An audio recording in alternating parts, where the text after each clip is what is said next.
है, क्या यह त्रियामी संसार ही सब कुछ है? ठीक है, नहीं, ये त्रियामी थ्री डायमेंशनल संसार सब कुछ नहीं है, बल्कि यह तो केवल एक छोटा सा दृश्य मंच है।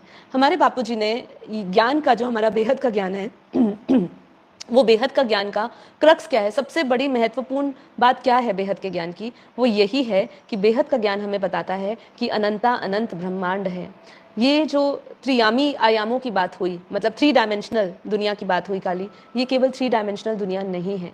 ठीक है, इसलिए बापूजी ने कहा कि हमारे शास्त्रों में एक लाइन बोली जाती है कि अनंता अनंत ब्रह्मांड बनते हैं और बिगड़ते हैं। ये अनंता अनंत ब्रह्मांडों की ही कहानी है, जो बेहद का ज्ञान है ना, ये अनंता अनंत ब्रह्मांडों की ही कहानी है, और हमें ये कहानियों को ही जानना है, क्योंकि ये कहानी से हमारी यात्रा जुड़ी हुई है। और ये सबसे ज्यादा आपको उत्साहित करने वाला विषय है, क्योंकि बाकी सारे जो विषय है ना, वो विषय ये संसार तक सीमित है, ये संसार तक हमें जानना है। लेकिन जैसे ही हम इस धरती के ऊपर के डायमेंशंस की यात्रा को समझना शुरू कर देते हैं, हम एक्साइटेड हो जाते हैं, क्योंकि वहीं से हमारी यात्रा आरंभ होती है और हम ट्रैवल करते हैं ऊपर की दुनिया में। मतलब ये बात आप शायद मेरे भावों को समझ रहे हो, या अभी आप मुझे सुन रहे हो, तो आपको पता चलेगा अब तक जितने प्रश्न सुन रहे थे, हम बात कर रहे थे, वो सब अच्छे हैं, वो सब जरूरी है। लेकिन जब ये एक आ जाती है बात कि क्या ये त्रियामी है आयाम, या यही सब कुछ है जो हमें दिख रहा है त्रियाम की, अगर हम बात करें सिर्फ स्वर्ग लोक की, पितृलोक की, जिसकी कथाएं हम सुनते आ रहे हैं, जिसकी हम परलोक पुनर्जन्म में सुनते आ रहे हैं बातें, क्या उतना ही सत्य है? नहीं। जैसे ही हम सुनते हैं कि नहीं, अनंत ब्रह्मांड है और हम उन अनंत ब्रह्मांडों के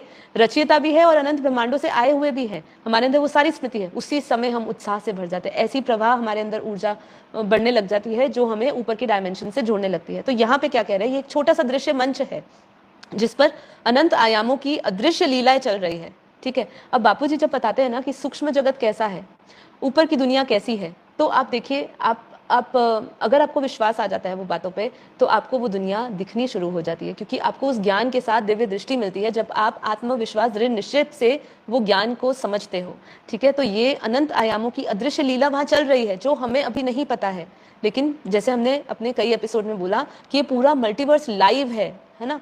मल्टीवर्स के भीतर जितने भी यूनिवर्स है, गैलेक्सियां हैं, करोड़ों गैलेक्सियां हैं, फिर ब्रह्मांड है, ब्रह्मांडों के एक ब्रह्मांड के अंदर जो हमारा, इस ब्रह्मांड के अंदर जो 14 लोक है, ये सब कुछ लाइव है, यहाँ सब कुछ लाइव चल रहा है। लेकिन बस मनुष्य जो इस धरती पर बैठा है वही केवल नहीं देख पा रहा है, क्योंकि उसकी दृष्टि जो है वो भौतिक है, तो वो इन इंद्रियों से, वो इस दृष्टि से नहीं देख सकता है। उसको अति इंद्रिय में जाना होगा, जितेंद्रिय बनना होगा, आत्मा में उतरना होगा, तब उसको वो दिव्य दृष्टि मिलेगी, और तब वो अपने आप को इन ये जो त्रिआयामी है उसके अंदर अपने आप को वो सीमित नहीं करेगा। उसकी दृष्टि, उसकी वृत्ति, उसकी सृष्टि, सब कुछ बदल जाएगा।